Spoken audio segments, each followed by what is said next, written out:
Rio, day 2, night. The meeting was set and there was no way out of it. To back out now would put Eric in a tough spot. Not only would he offend their hospitality, but it might have the smell of intrigue, and he can't afford to raise any suspicions about his honesty. At 9 p.m. we were going to be permitted to film an interview with a man Eric refers to as the Godfather, a drug lord that has ascended to power through violence and ruthlessness. At nearly 40 years of age, he is a legend in Rio de Janeiro, having survived numerous assassination attempts, prison terms, and years of operating in a business that has a way of catching up to you. In the hotel lobby, Eric confirms that he has just come from a meeting with the Godfather and his 2 top lieutenants. During this meeting, he was witness to how vicious these men can be, as they were delivering a beating to a man on what Eric describes as a bloody mattress. Eric had to supply a photo of every team member in advance. My photo was a problem. Based on my picture, they decided I was CIA. Of course, I knew none of this as we head out for the meeting. All kinds of thoughts have been racing through my head. Is this foolishness? Bravado? Is this even necessary? Were they setting us all up to teach Eric a powerful lesson? I felt my mortality very close at hand. Finally, it was time. Part of the agreement required we close our eyes for the approach. Eyes closed, we bang around inside Eric's truck, blind as we careened through the streets. The Godfather's spotters had called us in, and we had a narrow window to get to the location before we are made by a circling police car. By this time, Eric's nerves are ratcheted up to an absolute maximum, his tense voice giving clipped last-minute instructions as the truck rattles along. Then suddenly things got very quiet, as the truck's wheels turn onto what sounds like grass. Eric taps the horn twice. Ice fills my belly. In the blackness, I hear a wooden gate scrape open, and Eric whisper, "Oh my God," in Portuguese as we roll inside. Again the gate scrapes, the engine is cut, and it's dead quiet. It's country quiet. Nothing. Eric rasps, "You can open your eyes now." It appears that we are in a field with a high-walled gate behind us. To the left, there is some type of structure. In the wood line in front of us, there is the faint outline of a masked man with a weapon. In the darkness, we can sense the presence of others. It feels like a fraternity hazing. The hair on the back of my neck stands on end. Ears hear every sound, and I face forward, unsure of what protocol is most likely to keep me alive. Slowly, a figure emerges to the left of the truck. He's wearing dark clothing, black gloves, and a ski mask. He speaks to Eric in a low mutter. Eric produces our photos once again. The masked figure reviews them all, stopping on mine. "He wants you to look at him," Eric grunts.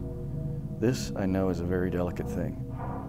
Turning my head towards the dome light, I take off my glasses and try to give him the clearest view possible without looking him in the eyes. After a few more tense seconds, he seems satisfied. We can now exit the vehicle. Once outside, 4 masked men materialize as we are herded to the side of the truck. I can tell that these are young men. Strangely, that was some comfort. Taking the prone position, we are given an expert frisking that would put an FBI agent to shame. I expected them to be rough, but they were not. Finally, we're allowed to get our gear and set up the shot. The interview will take place in front of a makeshift shack, comprised of a tin roof and cinder walls. In the background, you can see the bloody mattress. Jim, the writer on our team, is running sound and asking questions in English. Eric will interpret. They stand off to the right a bit, as directed. The other Jim is running B camera, and Steve is shooting stills. They are to my left, as discussed. It is impossibly dark. I ask if I can turn on a light. Given permission, I am careful to aim it at the ground at first so as not to blind anyone. When the light comes up, I see a masked man standing in the back of the shack. I assume it is the Godfather. Eric is pacing a bit in front of the camera and telling us we need to roll. He's telling us we have guys behind us with 9mm. He's saying we don't have much time. In the playback, my voice is strangely calm.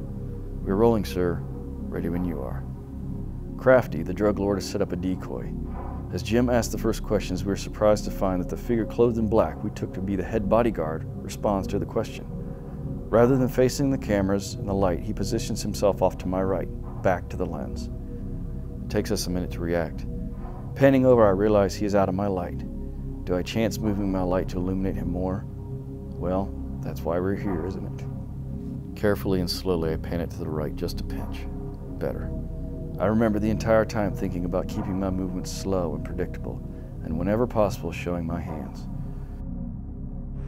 Porque, primeiro, ele é uma pessoa que chegou dentro da comunidade, ajudou a comunidade, porque uma comunidade, toda comunidade, ela é carente de situações financeiras. E ele, por sua vez, não trouxe financiamento para ninguém. Ele trouxe a paz que muitos precisam de ter essa paz. After 10 minutes, our time is up. We are dismissed. We gather our gear quickly. We don't look around. We get in the truck. Eyes closed, we race off into the night. Eric gives us the play-by-play as motorcycle assassins shadow us until we are out of their zone. We can open our eyes now. We're in the clear. Joy came back into our lives, air into our lungs. We're going to live to see another sunrise. We're going to live to see our children. We laughed and chided each other the way men do when they've pushed things to the limits and live to tell about it. Eric, verbose in normal circumstances, is downright bombastic. Dude, when we came through the gate, the number 3 dude had an AK-47 pointed right at your head. I was like, oh my God. Fortunately for me, I had my eyes closed and missed seeing the automatic weapon that was leveled just 12 inches from my head. Apparently, they really were convinced that I was a spy. They said my picture made me look Russian. They had a wild conspiracy theory that the Russians were helping the Americans on the war against drugs. Earlier that day, we had some time to talk about the fear that goes into choosing to do something like this, which, by the way, Eric does a lot. He holds a regular meeting with the Godfather to talk about God. He reads the Bible to this guy and many other dangerous people. During our talk, Eric said something that stuck with me. He said, whatever you fear, you worship. That word, along with Matthew 25, got me into the truck that night. Matthew 25 contains one of the parables of the talents in the Bible. It talks about how certain servants were entrusted with talents and were faithful, and some were not. Was I going to be faithful with my talent? I may not be gifted to share God with a killer. I can't even share it with my neighbor.